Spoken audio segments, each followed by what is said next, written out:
You can call me a Nazi, because if I'm a Nazi, then there's millions of young people that are following a fucking Nazi. I was going to send Fuentes a copy of Confronting Evil, but I don't know what basement he lives in.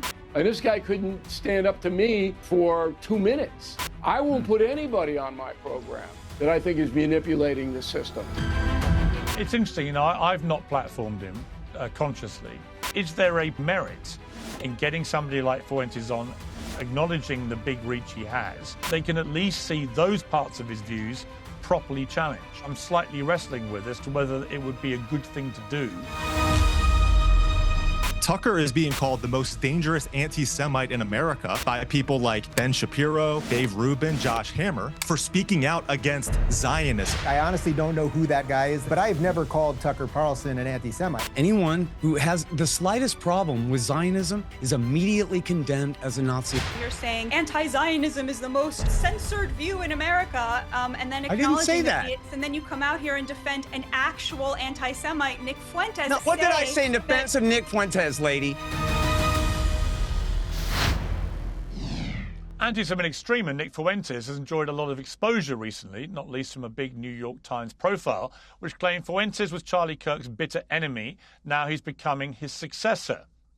Many have debated his recent appearance on the Tucker Carlson Show with the usual commentary about interviewing styles and platforming. But Fuentes himself is not really the main issue here. Neither are the so-called groypers who follow him.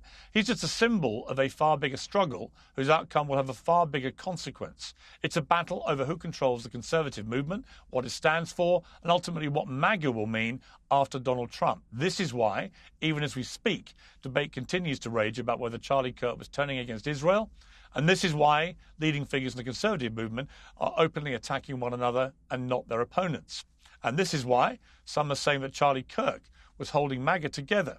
Ben Shapiro is making the case that MAGA risks being captured by online extremists just as liberals were captured by the ultra-woke, and that social media has conned them into thinking ordinary people will agree. Americans are not pro-segregation, pro-rape, anti-woman, pro-child marriage, anti-black, anti-Jew, anti-Indian, anti-Latino, anti-Constitution, pro-Hitler nutjobs like Nick Fuentes. And Americans are not pro-Putin, pro-Iran, pro-China, pro-Venezuela, pro-Hamas, pro-Fuentes, pro-Tate idiots like Tucker Carlson. They hate this vile garbage. This is our party, and this is our conservative movement. And I will not stand by while it is handed over to those who betray the most fundamental principles I have spent my entire life defending and advocating. That is a path to defeat and a path to moral oblivion. I reject it because if we lose the right, we will lose to the left. And either way, we'll lose the country. Well, on the other side of the aisle are those who argue that Trump's entire coalition was based on one main principle, America first. And in the most part, this is fundamentally incompatible with America's unquestioning support for Israel.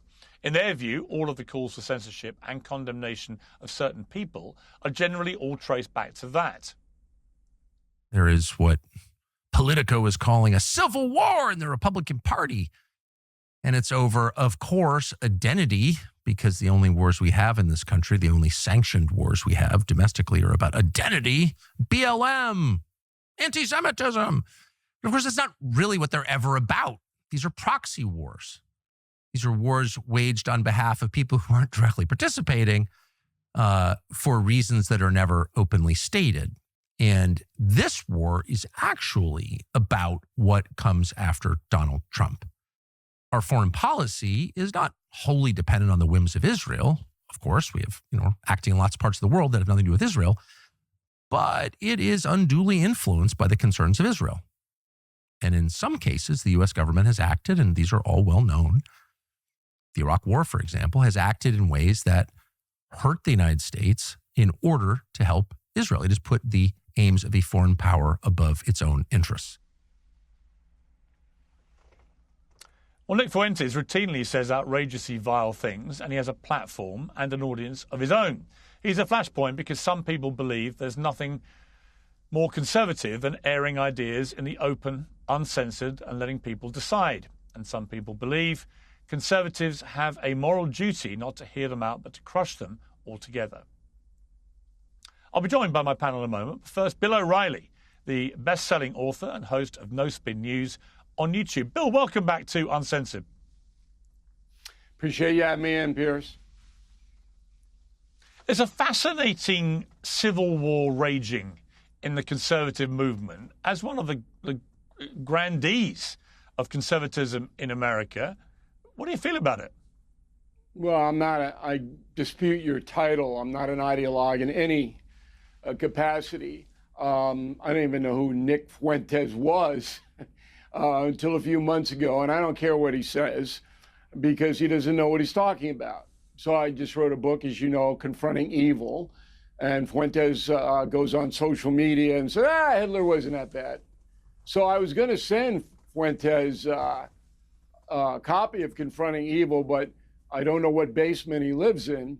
But he wouldn't read it anyway, because he doesn't really care about history or the Third Reich or anything like that. This is a big scam, Piers. And the scam is, I'm going to go on social media. I'm going to get famous. I'll make money off that. I'll be paid attention to. Every neurosis I have will be catered to. But it doesn't mean a thing. There is no civil war in the Republican Party other than whether President Trump's going to be able to get prices down so the Republicans can win the midterms. That's the war.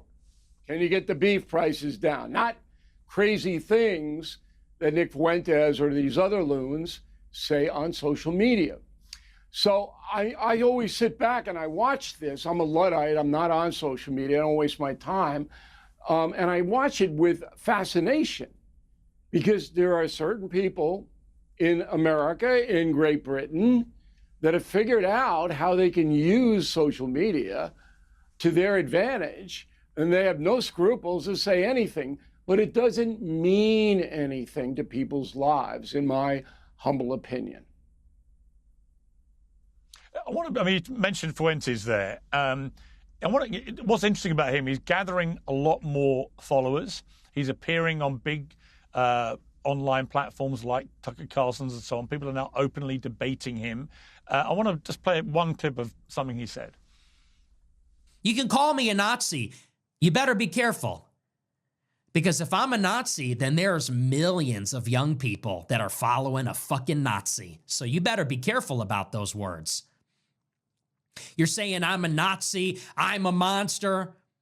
There's a million monsters then. There's a million Nazis out there then.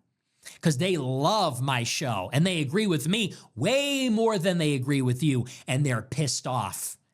And they'll follow me into battle. So you better be real careful. You're barking up the wrong tree with that.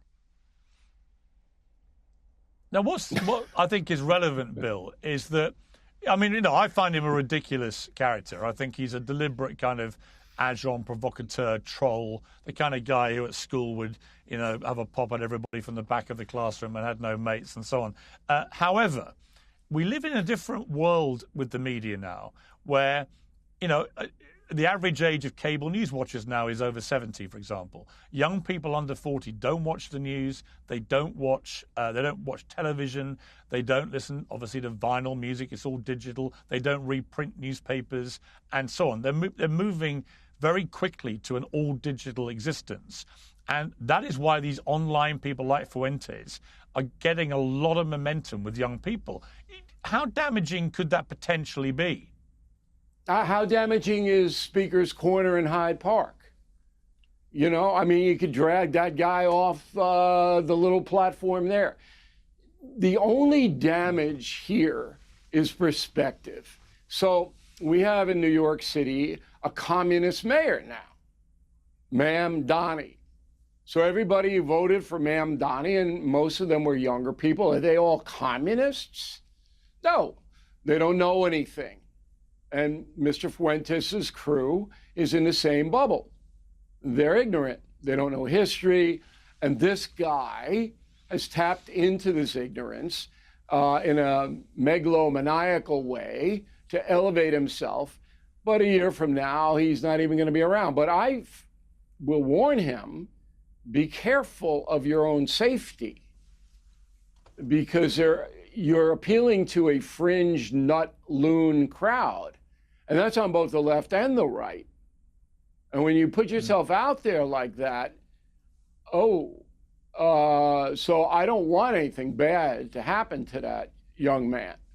But as far as being taken seriously as somebody who has an effect on the United States, he doesn't.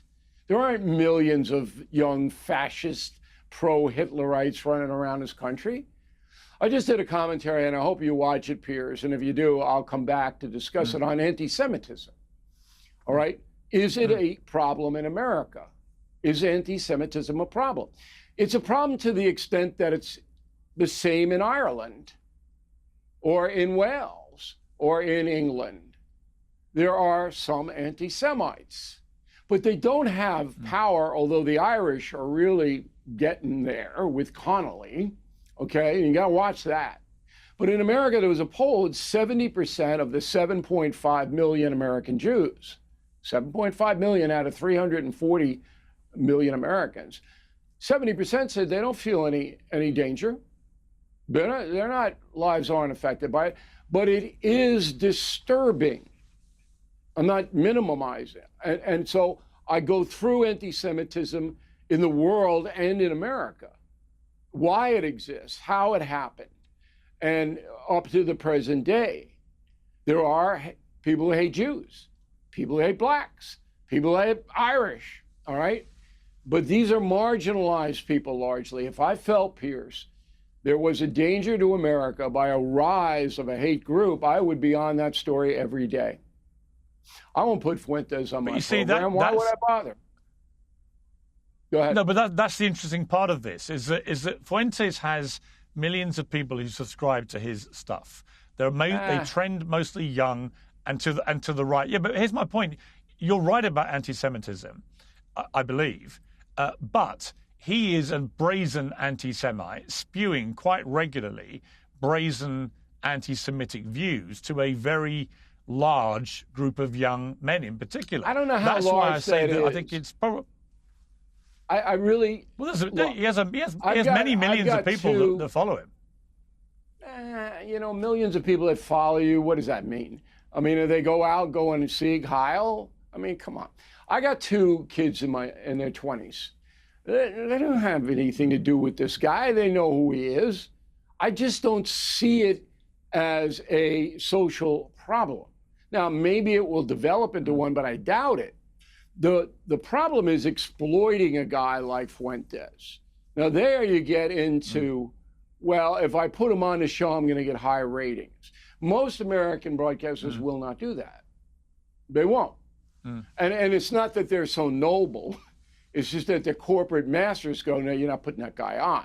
Now, I'm an independent, all right? I won't put him on because I don't want to insult my audience. And this guy couldn't stand up to me for 2 minutes because I know what the Third Reich was. And again, I'll go back to confronting evil. You want to know how evil it was? You read the book. Is Fuentes going to read the book? He's not. Because it doesn't advance him to know what the truth is. He's not interested in the truth. I won't put anybody on my program that I think is a charlatan, that I think is manipulating the system, because that is insulting my audience. And that's the category in which he fits. Now, the real question is the people who do give him a platform, what is their responsibility?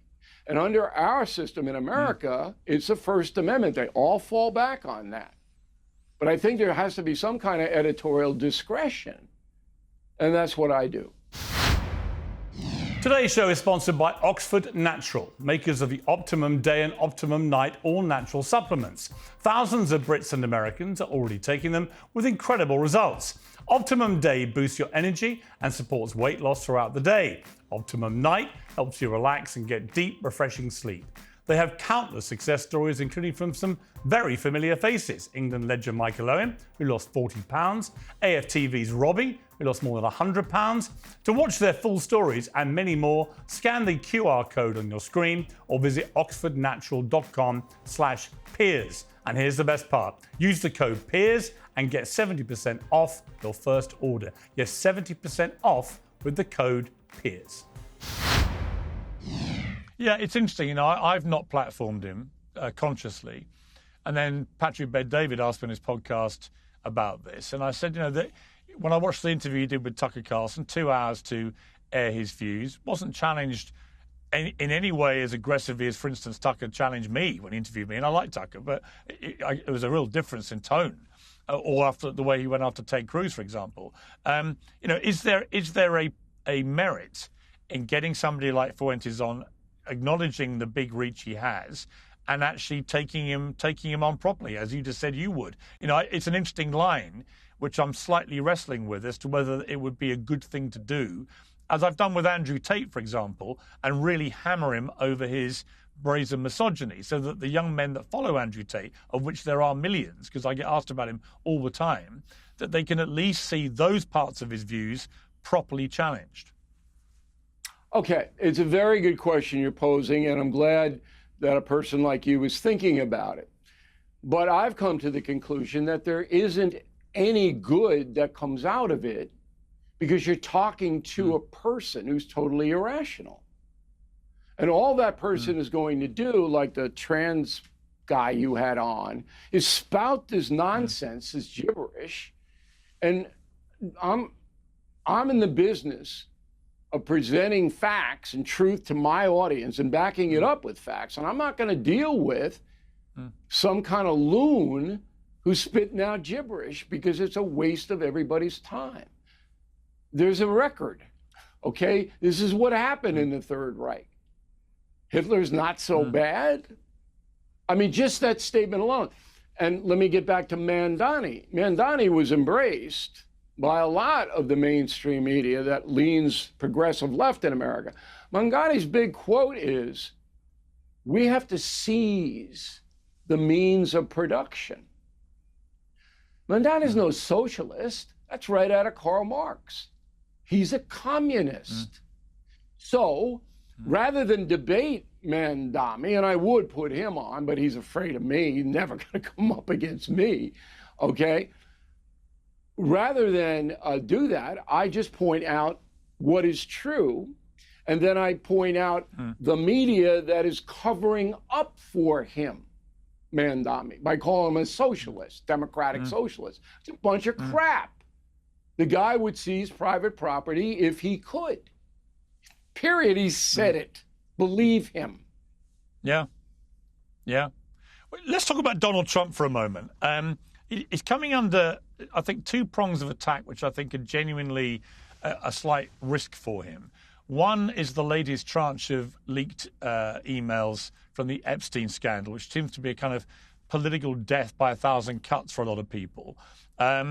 I want to ask you about that, but also I want to talk to you about the general state of the economy and an interview he gave with Laura Ingraham on Fox. But first of all, the Epstein scandal. Look, the Trump administration's gone from saying, sorry, Bill, go on. This is another bull. Look, everybody knows that the Democratic Party and the hate Trumpers want to tie Trump to Epstein. That's what they know. And this is the argument that was made, that we just can't throw all of the Epstein files or whatever they may be out to the public unvetted. This is totally unvetted. So today the White House said, look, what this Democratic congressperson is doing, we've already said. This is a woman who wrote a book, Virginia Giuffre, who's openly said, I have anything to do with Donald Trump. Now, you're not even going to hear that in the reportage on left-wing American television. You won't hear it. This is an attempt to smear Trump. And all the principles involved. Michael Wolff, his whole life is dedicated to hurting the president and his family. His whole life. Nothing has been vetted. It's all hearsay. And so I'm, as a journalist, I'm looking at this. This is a story? There's no story. It's already been denied by this woman she had anything to do with Trump. On the record, she wrote a book. And the kicker is that the Justice Department under Biden has 4 years to kick any of this stuff out. And they didn't, because there's nothing to it. If there were, the Democrats would have ran with it to destroy Trump against Kamala Harris, right? So this is just garbage. That's what I feel. Yeah, it's garbage. Yeah, that's what I feel. I also think the American media, I also suspect the American media, like the BBC, isn't in the business of putting anything into perspective. It's in the business to hurt Trump. That's their business. So that's the deal. Let me just play, Bill, another clip. This is from an interview he gave to Laura Ingraham on Fox, which was just quite interesting. Let's take a look. If you want to raise wages for American workers, you can't flood the country with tens of thousands or hundreds of thousands of foreign workers. You also do have to bring in talent. When we a have country plenty of talented people no, here. you don't. No, you don't. We don't have talented people here? No, you don't have. You don't have certain talents, and people have to learn. You can't take people off an unemployment line and say, I'm going to put you into a factory where we're going to make missiles, or I'm going to put you. How did we ever do it before? Look, what did you make of that, Bill? He doesn't talk precisely enough. Okay? What he's saying is there are certain things in the United States that we need, that the expertise is better abroad, so we're going to recruit people from foreign nations to do that. That's what he's saying. But he doesn't say it that way. And you could do this every single day of the year, because the president just throws this stuff out. It's not that he's diminishing the American people or any of that. His point is, we want to get the best and the brightest into this country because they can do certain things that Americans can't do. Now, you can agree or disagree with that, but that's the point. And then they blow it up. He thinks we're stupid. It's so ridiculous. Man, I'm glad I'm old. I'm glad I'm going to retire soon. This stuff is just insane what's going on now. I can't imagine you retiring, Bill O'Reilly. They'll put me in prison. Anyway, I got to run. I got to do a whole bunch of stuff. But look, I just want to talk to the international viewers for a moment. The social media, you got to be very careful with it. And with AI coming, and I'm sure that Piers Morgan and Bill O'Reilly will be reporting on AI extensively, it's so easy to deceive you. Be very, very careful and skeptical. Protect yourself and your family. Thanks for having me on, Piers. Always a pleasure to see you. Bill, great to see you. Thank you very much. Joining me now, Zach Costello, host of the Zach Costello podcast, Scott Horton, the author of Provoked, and Batya Ungar-Sargon, the weekend anchor and host of Batya on News Nation. Well, welcome to all of you. Batya, what do you make of the right-wing conservative movement in America ripping itself to pieces?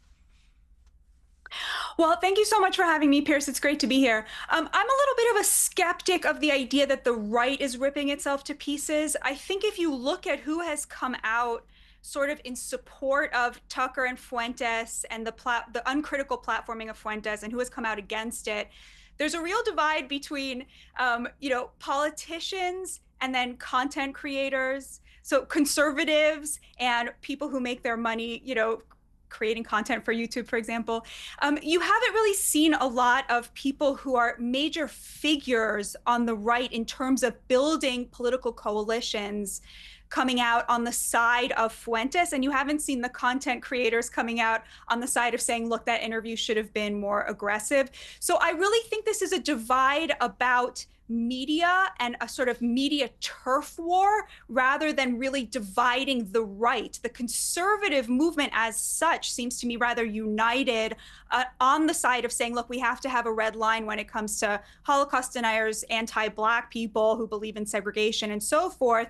And then the content creators who are many of whom, by the way, are sort of, it's very hard to say if they're conservatives or progressives anymore, who are more in favor of this, no, let's hear from anybody in any, which way. Anybody who has a big following is welcome at the table. It's an interesting debate, Zach Costello. I was just having it with Bill O'Reilly about how you decided whether to platform people like Fuentes, given that he clearly has got an increasingly big following and influence. It's a bit like Andrew Tate, slightly different, and that he it spews a lot of misogyny, and Fuentes spews a lot of anti-Semitism. I mean, just some of the things that he said. You know, women want to be raped. Women shouldn't be in politics. The 19th Amendment should be repealed. Jim Crow was better for black people, holding Heil Hitler Fridays and saying he was really cool, comparing the murder of 6 million Jews in the Holocaust to baking cookies and so on. You know, he's a nasty little troll, clearly anti-Semitic. I think that's beyond any doubt. Should that mean he never gets platformed? And if he is platformed by people, should he be given a much more rigorous examination than perhaps Tucker Carlson gave him? Well, yeah, I mean, I think Tucker Carlson, he's getting a lot of criticism with regard to how he handled the interview with Nick Fuentes. I mean, I think the way the free speech mechanism works, though, Tucker Carlson, he hosted him for an interview. Nick was then allowed to share his views, and people can argue whether Tucker should have pushed back more or not. But Tucker's position was he was going to, and he said this at the outset of his interview, was to allow Nick to explain his beliefs and how he came to believe them. Tucker never said it was a debate. So Tucker's getting a lot of heat for how he conducted the interview. But when I watched the segment with Bill O'Reilly, and Ben Shapiro got in some trouble for this past week as well. It's this dismissive, condescending way that you would call, like, what you would describe, or how I would describe the way these kind of boomer conservatives think about Nick Fuentes and the things that he believes in. The reality is there is a large portion of the anti-establishment conservative right that is unhappy with a number of things that the Trump administration has not delivered on. One of those issues is the Epstein files. Another issue is the America First movement with regard to support of Israel. I would disagree with the premise that this is just a media or social media turf war. We just saw in these last elections last week, conservatives got destroyed. And people are saying, and they're dismissing it, oh, these are blue states, it doesn't matter. It does matter in that in almost every single county. I live here in Virginia. This is just one example, but this happened across the board in these elections. In every single county in this election, voters moved further left by a substantial margin. There is a segment in America, I'll say it again, an anti-establishment, young conservative group in America that needs to be taken seriously. And they're talking about the divide in the MAGA coalition. The divide in the MAGA coalition needs to be taken seriously because these anti-establishment, young conservatives, which got Trump over the hump to victory in the 2024 election, if everybody can remember, the popularity of Trump going on Joe Rogan and Theo Vaughn and all of these other podcasters, this is where the anti-establishment men are. So to just dismiss them, as Bill O'Reilly's doing, as Ben Shapiro did, or just calling this a social media turf war, I think is a huge mistake. Bill O'Reilly, for example, said, I would never have him on my channel. I would never platform Nick Fuentes because he couldn't hold a candle to me. I would destroy him. It's like, then do it, Bill. Have him on and do it. I'll admit, Nick Fuentes has some historically proven bad ideas. Okay? But there's an America First portion of what he believes in that many do take seriously, that many do believe in, especially, as I mentioned, within that anti-establishment, young conservative Christian segment that really helped Donald Trump to victory. So I think this needs to be taken more seriously than a lot of these boomer conservatives are leading us to believe. Right. So, Scott Horton, I want to play you a clip. This is Fuentes talking about Trumpism being done. This movement is over. And now the question is, what comes next? Trumpism is over. I hate to inform you, this administration is done. Stick a fork in it, it's fucking over. We played this game. It's deja vu. I was there for the first term, and I remember right up until 2020, I was saying, okay, we could still make a difference. I remember in like spring 2020, I was coping. Trust me when I tell you, it's over. We're out of time. Scott Horton, what do you make of all this? Because I think it's a mistake to underestimate someone like Fuentes, but also a mistake to overestimate the influence of someone like Fuentes. But the impact, you can see the ripple effect now on the conservative right, particularly amongst the likes of Ben Shapiro at loggerheads with Tucker Carlson and so on. These are big figures on the conservative right with big influences, lots of followers. What do you make of what's happening here? How significant could it be? I got a lot of things on my mind, Piers. First of all, thank you so much for having me back here. It's great to be with you. Secondly, I'm so frustrated that I wasn't able to be on with O'Reilly and have that debate or discussion with him about so many things. He said quite a few things that I thought were really important about inflation and other things, about how fake the New York Times story about Trump and Epstein is this morning and things like that, where he really is right on.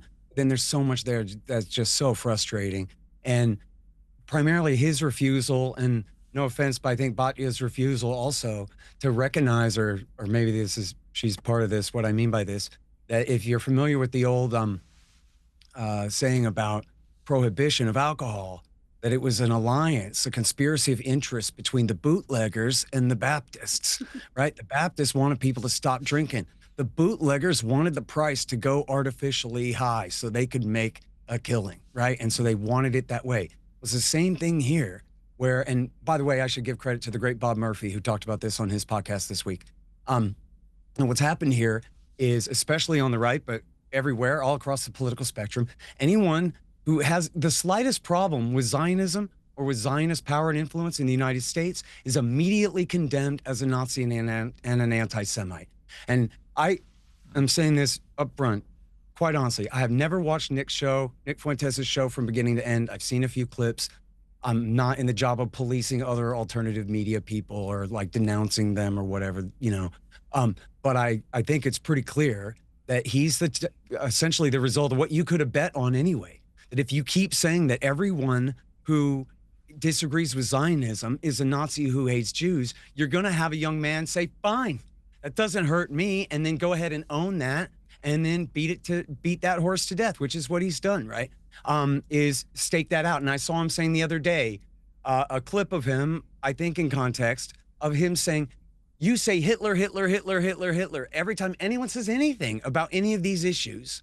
And then he says, but that word no longer has any power here. That was a long time ago. It has nothing to do with what's going on with us and not like that. So what's happened is Zionism, which has a total kind of stranglehold and lock on the center of American politics, has marginalized anti-Zionism to the fringes where now legitimate anti-Semites can claim to own it. And no offense, Piers, I would have done a worse job than you, but you made a big mistake at the beginning of that interview. You played a clip of Tucker Carlson, and then you asked him about Nick Fuentes. You gave him a big escape hatch, so he didn't have to confront what his friend Tucker Carlson, who is avowedly not an anti-Semite, had to say about Israel and its influence in this country. And who's Bill O'Reilly? Bill O'Reilly is Ariel Sharon's man in the United States of America 25 years ago, who helped Israel lie America into war because they thought getting rid of Saddam would somehow weaken Iran. And mostly it was Netanyahu's faction that favored that policy, but Sharon got on board for it too. And the neoconservatives in America did that, as Tucker said in that interview. And he knows, he was at the Weekly Standard at the time. They did it for Israel. And what Bill O'Reilly refuses to confront here then, and what Batya is refusing to confront about the loss of the liberal center too, is that center-right conservatism, center-left liberalism are dying on the hill of Zionism, the most unjustifiable position that you can even take in this country right now after 2 years of mass slaughter of upwards of 100,000 people over there, these helpless captives on their Indian reservation over there in the Gaza Strip, being massacred like fish in a barrel for everyone's eyes to see. And then where you have certainly on the left and much more and more on the right, you have people turning against Zionism, while the political system in the middle says, no, you're just Nick Fuentes Nazis, and you just hate Jews, and we don't have to listen to you. And yet, Donald Trump, while literally people are desperate, like literally desperate, standing in line in the rain for food because they can't afford to eat. Donald Trump spends all his time asking the Israeli president to pardon the prime minister, as though he has that power to even do that, because he's a Zionist. And that's why I never support him. As much as I hate Donald Trump's enemies on the left and in the Democratic Party, I could never support him because his death knell, just like center-left liberalism and center-right conservatism, and just like Fuentes was saying in that clip, Trumpism itself is dead. Why? Because he's never Trump. Trump himself is never Trump. He's with the Zionists to his own downfall and to his own detriment. And it's just a travesty. Enough of this. Okay, Batya, a lot to unpack there. You were name-checked by Scott several times. What's your response? Well, I just think it's really funny. You're trying to have it both ways. Like on the one hand, you're saying anti-Zionism is the most censored view in America, and then acknowledging that the entire Democratic Party is anti-Zionist. You're saying every person who criticizes Israel is labeled an anti-Zionist, and then you come out here and defend an actual anti-Semite, Nick Fuentes. No. And this is the problem, Piers, is that this is exactly how it goes. They want to have it both ways. What did I say? What did I say in defense of Nick Fuentes, lady? You're out here saying that because you know, that every person who is I'm saying he's your escape hatch. Of That's Zionism. No, but you he's your straw man. That's what he is. You said that any person who is at all critical of Zionism becomes labeled an anti-Semite, and therefore Nick Fuentes has a seat at the table. Who is an actual? I didn't say that. You have to keep making up things I didn't say. I said people listen to him. I say people listen to him because he's not afraid of being smeared. The right he doesn't is not kowtow. actually turning on Zionism. It's true that the left is now very anti-Israel, but at Charlie Kirk's last Student Action Summit, he polled about 5,000 young conservative leaders there and asked them, where do you stand on Israel? They were all very critical of Israel, but 75% of them still called themselves pro-Israel. So I think that what's become very unpopular is not Zionism itself, it's foreign aid in general. The vast majority of young conservatives and genocide, a little bit of genocide. Prison rape and torture and murder. Would say that they 100% want Israel, to the Christian holy sites, to be under the control of the Jews, not of the Muslims. Zionism is simply the proposition that there should be a Jewish state and Jews' ancestral homeland. That view is still the majority view in America. So it's not Zionism. It's a question of whether people support this war. Now, of course, this war became at the end of it extremely unpopular. It went on for too long, but that's going to change, I think. And what's happening here is that you have someone like Tucker Carlson, who I think is sort of making this pretense of being an anti-Zionist or anti-Israel, but then opening the door to someone like Fuentes, who is a white nationalist. That is such a lie. He hates blacks. All you when do you have is somebody lie. like How do you that look on at your yourself show, in the mirror, lady? and you Did don't you even ask watch them that a interview? single question. Did you even watch that interview? Back on any of their racist views. Did you watch the interview? The door to those views and suggesting that they are part of the mainstream. Piers, are you? I mean, I was literally told this was not the way that this was going to go down. Well, it is, because you're a liar, and so I'm interjecting. Well, I don't look, as always, there's no real benefit to the. Well, hang on, guys. Look, let me be clear. There is no merit to the viewers when you talk over each other. So I think, Scott, if you've got something to say back, that's fine. But let Batya finish her point, then respond. So I just don't see things that way. I think that basically by saying you can have someone like Nick Fuentes on a mainstream show and not push back on the things that he has said in the past, whether they were about segregation, about Black people, about Jews, about Indians, about his friend, the vice president, that basically says to people that these views are legitimate views to have. And I think it's very important for the conservative movement to draw a line and say, no, we understand where our power comes from. Our power comes from the fact that the MAGA movement represents where the vast majority of Americans are at, somewhere in the center. And part of that means that we don't become the thing that the left accused us of being, which is Nazis. Literally the left falsely accused the right of being white nationalists when what they were American nationalists. They accused them of being racist when really what they were supportive of America first. But now when you open the door to someone like Fuentes and you mainstream him, what you are effectively saying is we are what they accused us are. And nothing could be more important than for what the leaders of the party are doing, which is saying absolutely not on our watch. If you owe back taxes to the IRS, they can garnish your wages and levy your bank accounts. They can even seize your retirement or take your home. Don't let the IRS target you. Call the professionals at Tax Network USA. Their top tax lawyers and enrolled agents are experts in the powerful programs that can help you to eliminate your tax debt. Tax Network USA is A+ rated and has saved more than $1 billion for their clients. Whether you owe thousands or millions, one phone call can start the process of taking control. But you need to act now while you have options. For a free consultation, call Tax Network USA today at 1-800-958-1000 or visit tnusa.com/peers. Don't let the IRS be the first to act. There's nothing more important than good sleep, and it's probably time you upgraded yours, as I have, with our sponsor, Brooklyn Bedding. Brooklyn mattresses deliver top-tier quality, honest pricing, and true American craftsmanship. They've won awards, and they are one of the very few brands to be endorsed by the American Chiropractic Association. My Aurora Luxe mattress was handcrafted in their Arizona factory and delivered directly to my door. You can start with their sleep quiz to find your perfect match in just minutes, and they offer a 120-night comfort trial. If you don't love it, they'll help you to return it or swap it hassle-free. Go to brooklynbedding.com and use my promo code PEERS, that's P-I-E-R-S, for up to 30% off site-wide. This offer is not available anywhere else. Go to brooklynbedding.com and use promo code PEERS for 30% off. And make sure you mention Piers Morgan Uncensored at brooklynbedding.com, promo code PEERS. Scott, your response to that?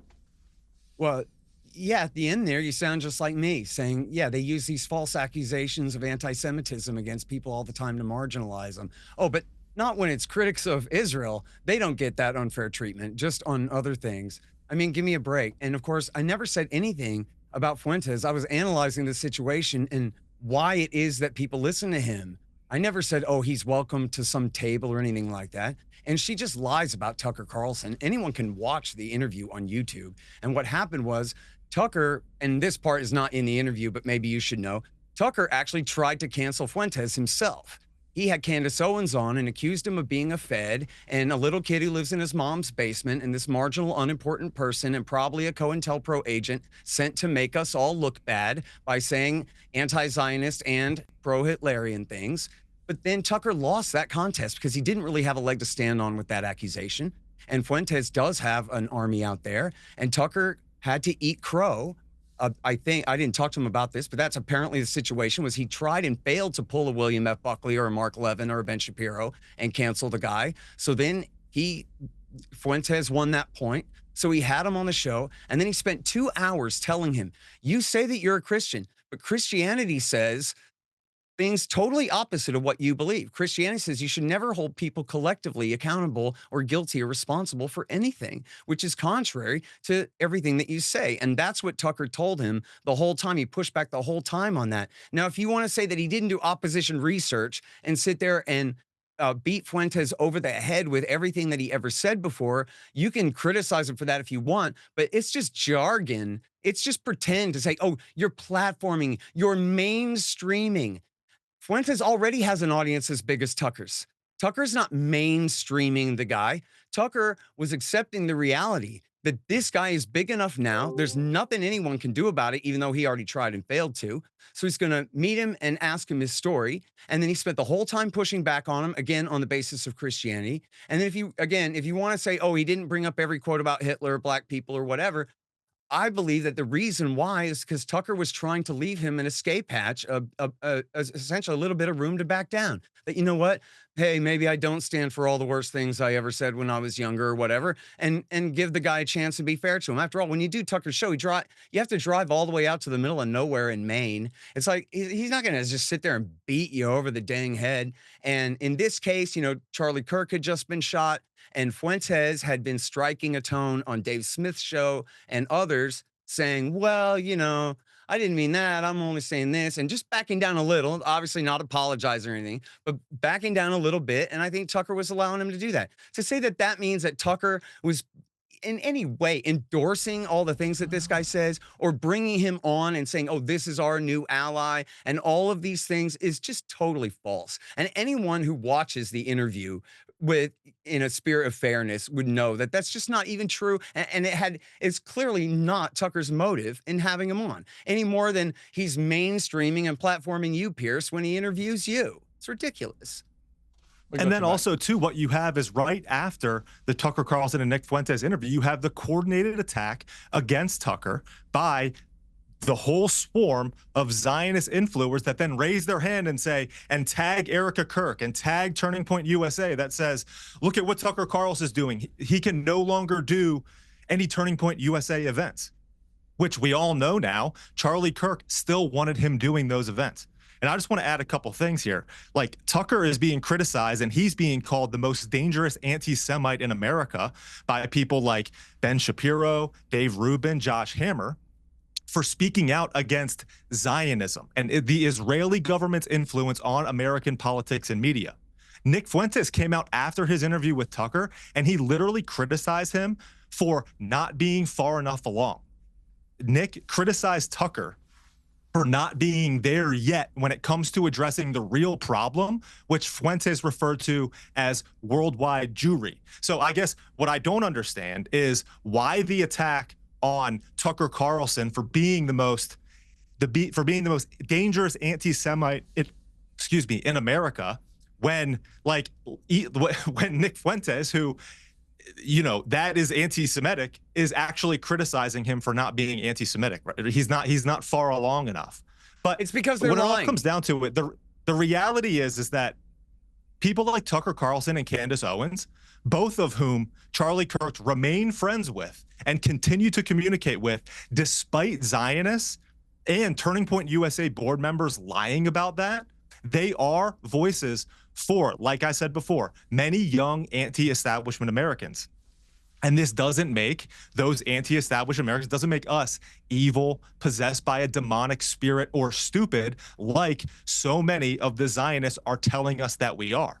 And this is why so many are alarmed and suspicious by the fact that now that Charlie Kirk isn't here, there is this massive push to cancel Tucker from Turning Point USA events. They were trying it while Charlie was alive. He never wanted it. And then after he died, in the immediate aftermath of his death, the Zionists jumped out, said Charlie was never wavering in support of Israel. Tucker Carlson is the most dangerous anti-Semite in the world, and he should never go near Turning Point USA. And then they also added that Candace Owens has mental illness and that Charlie silently broke up with her over the fact that she chased too many rabbit holes. Like, these are all lies, lies, lies. And Batya referring to stats of Charlie's audience before he died, I'm sorry, I think they're irrelevant, because I think after Charlie died, many people's eyes were open to the fact that what Charlie referred to as the stereotypical behavior of these pro-Israel donors that he got sick and tired of, the moral blackmail, the threats, the slander. I think all of us can see that right now, and it's caused a lot of us to be like, whoa, this is who I was teamed up with on the right? Maybe I'm going to think twice. And I think that's just the reality that we're in right now, and I think it needs to be taken seriously.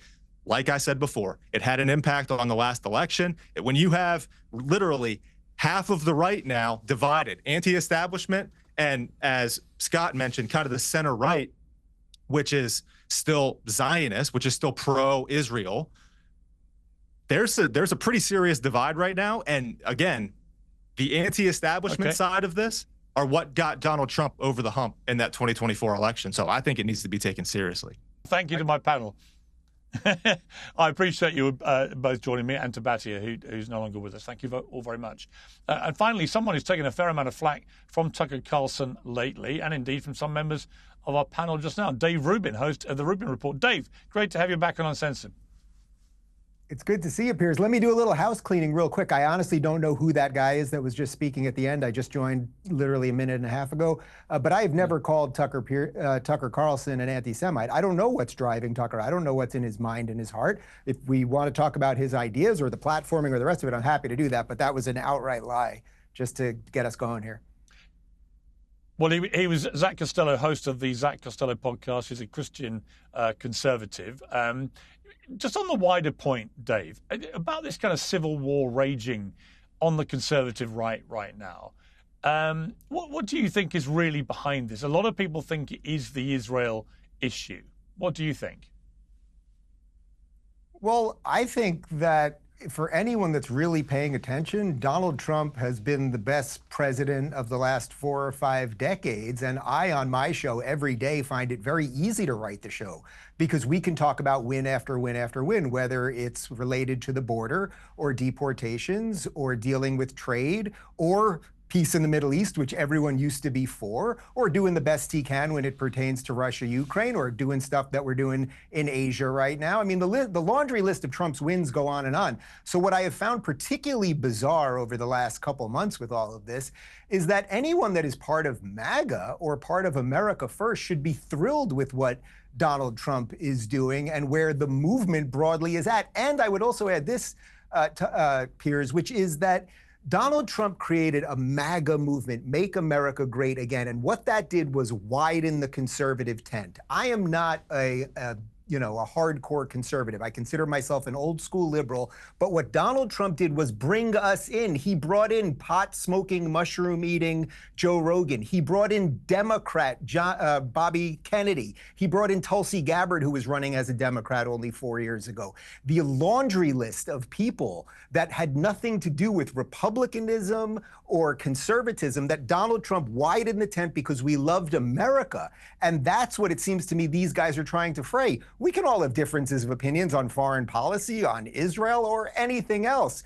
But it's when you're embracing people who quite literally say they're Team Hitler, as Batya pointed out, it was the last thing I heard her say, is that for years, for a decade, we've all been called Nazis and Hitler and everything else by people on the left undeservingly. So it seems like it's the lowest bar possible to just say, hey, if someone says they're on Team Hitler, they're not on our side. That doesn't seem like a heavy lift to me. You posted on X yesterday, the mainstream media grew fat and negligent, which then birthed an online media that became narcissistic and retarded. Can Western civilization survive that? We shall see. Expand on that thesis. Well, I say that with all due irony to the two of us, my friend. Look, mainstream, we don't have to waste too much time on what mainstream media has done. The amount of lies, whether it was Russia, or Hunter Biden laptop, or COVID, I mean, we can do all that. They have been utterly negligent in their duty, which was to tell the truth. And they have failed at that. I mean, look what's going on with your BBC right now as it pertains to the Donald Trump lawsuit. So we don't have to focus on that. What I would say has been really disappointing over the last year or so, and largely as this fight has happened, is that the ascendant online media that you, Piers, and I are both part of right now, we had an opportunity to really bring truth to the masses in a new way. And I do my damnedest to do that. I know you do as well. And by the way, I had you on in my studio in my house here a couple of days ago. You and I agree on some stuff and disagree on some stuff, but we do it respectfully. And that's why I admire you, and I'm happy to be on the show with you today. But unfortunately, what so many people in the online world have now done is basically put ideology over truth. Look, I have my beliefs. You are welcome to question me on absolutely anything, Piers, and I will tell you what I believe. It does not mean I'm right about everything, but unfortunately, and this is a condition of the freedom of the internet, it's sort of the human experience, any of us can put on a jacket and put on a shirt and look like we're professional and seem like we're telling people the news when we're actually brainwashing them, dragging them down conspiracy theory holes and everything else. So I feel it's very incumbent on me to tell the truth, but I don't think that many online broadcasters do feel that. I think they feel it's incumbent on them to get clicks. And that's something that we just have to slog through. One of the other big things that's raging, Dave, which is also dividing people on the right, is the Epstein scandal. It's showing no sign of abating. In fact, if anything, I think it's getting bigger and bigger and will continue to get bigger and bigger. as we learn more and more from these files. And at the sort of heart of the problem for the Trump administration is they kept telling everyone, the moment we're back, we're going to release all these files, total transparency, the Democrats are hiding stuff and so on. And then, two things happened. Elon Musk said, when he fell out with Trump, breaking news, Trump's in the Epstein files. And then within 2 weeks, the whole investigation was shut down, nothing was released and so on. And now we're getting all this drip, drip, drip stuff from Congress. What do you make of the way this has all been playing out? Yeah, well, I think the biggest mistake along the way was a couple months ago when Attorney General Pam Bondi said she had the files on her desk and they were going to be released. I don't know if she meant that sort of facetiously or it was just imagery that she was saying, but people literally thought that meant she had a binder with all of the information and that was going to be put out there. Look, I don't know any more than you do on this. What do the files actually mean? Are they the flight logs that we seem to have seen already? And just because someone's on a flight log doesn't mean they did all of the worst things and everything else. I think there definitely is some issue related to transparency. This is why, as a politician, you gotta promise to do the best you can. But when you just promise the world to people, if you don't give them that, they are going to take it in all sorts of crazy ways. So I would say to whatever extent there is something that hasn't been released that should be released, I'm absolutely for releasing it. Where is Donald Trump? You talk about a lot of wins. I think he has had a lot of wins. A lot of people saying that the economy is precarious and he's got to be very careful. A lot of people on the right saying this.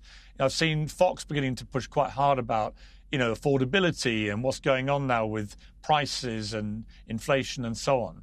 How big a deal do you think that is right now for Donald Trump, and what should he be doing about it?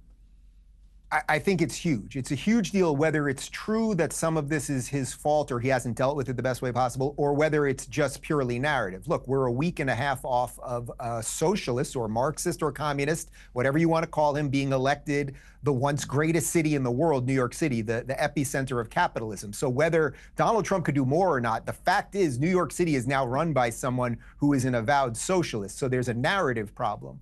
Look, Donald Trump's not printing money the way the Biden administration was. As I said, the tariff situation and some of the trade deals, you still have to see where they land, but I think they've largely evened the playing field as it pertains to trade, so that is good.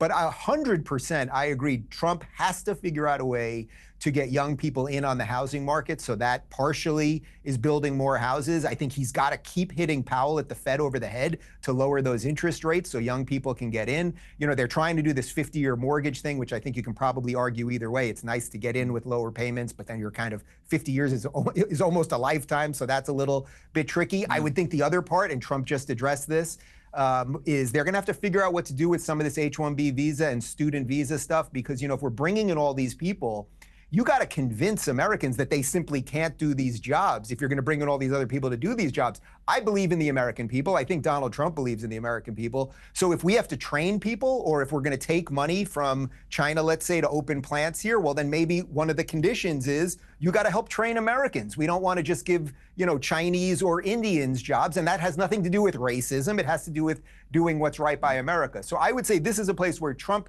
I think, has largely done the right thing. I can tell you the prices of eggs and certainly gas and beef, they are down a bit. But if it's just an optics issue, politics, it's still an issue. So he has to do something there. It's fascinating to watch because he's been so helter-skelter since he took power again at the start of the year. It's been quite a year. And I can't think of any president really that comes to mind that's done so much in such a short period of time. I think probably having learned the lesson from his first time, that you basically get a couple of years to the midterms and then, everything, your ability to do stuff starts to recede quickly into a general election. So I think he's cognizant of that. He's really hit the ground running, hasn't he? And, he could well end up being one of the great transformative presidents in history. But there are a few things there which, if they go wrong, could really damage his legacy if he's not careful. That would be my overview about it. Oh, I totally agree. I mean, look, we've got a year to the midterms, and then post-midterms, he is a lame duck president. That's simply the truth. Now, I completely agree with your previous point, which is he's done an incredible amount in this year. I mean, if you just look at his travel schedule alone and the fact that this guy's constantly giving on-the-fly press conferences and doing all these interviews and giving tours of the White House and everything else, it's incredible what he does at 79 years old. It truly is. But he does have a limited window. I would say if you're a Republican or just someone broadly on the right, you should feel good about things because the bench is pretty deep. Whether that's JD or that's Marco or that's Hegseth or Tulsi or Bobby, like there's a real bench there. The Democrats have a much bigger problem in that they're destroying each other right now. We started here, Piers, by talking about some of the problems on the right, and I'm not diminishing those. They obviously exist. But there's a bunch of solid politicians who, if they had to take over tomorrow, could do it. On the left, I mean, you basically have a Bernie Schumer war, and the people that are younger behind them are way more radical. Yeah, I completely agree. I really enjoyed coming to your lovely home and having a great chat with you. And I urge people to watch that because I think it was a good example of people agreeing to agree about some things and agreeing to disagree about other things, but being respectful and at the end of it, walking out, shaking hands and wishing each other well. If only there was more of that in the world right now. I think it's so important to be able to properly debate, but not start screaming or falling out with each other. Piers, that is why I will always do this with you as long as you want. For every time that we've noodled each other on Twitter or, gone back and forth on this show, that's just a small part of what life is all about. And until we get people out of thinking that political wins are the existential wins that you need in life, then we will keep going into this pit. And I simply don't want to do it. So that's the challenge for the two of us. And let's see if we can keep doing it. Absolutely. Dave Rubin, great to have you back on Uncensored. Thank you very much. Piers Morgan Uncensored is proudly independent. The only boss around here is me. If you enjoy our show, we ask for only one simple thing. Hit subscribe on YouTube and follow Piers Morgan Uncensored on Spotify and Apple Podcasts. And in return, we will continue our mission to inform, irritate and entertain. And we'll do it all for free. Independent, uncensored media has never been more critical, and we couldn't do it without you.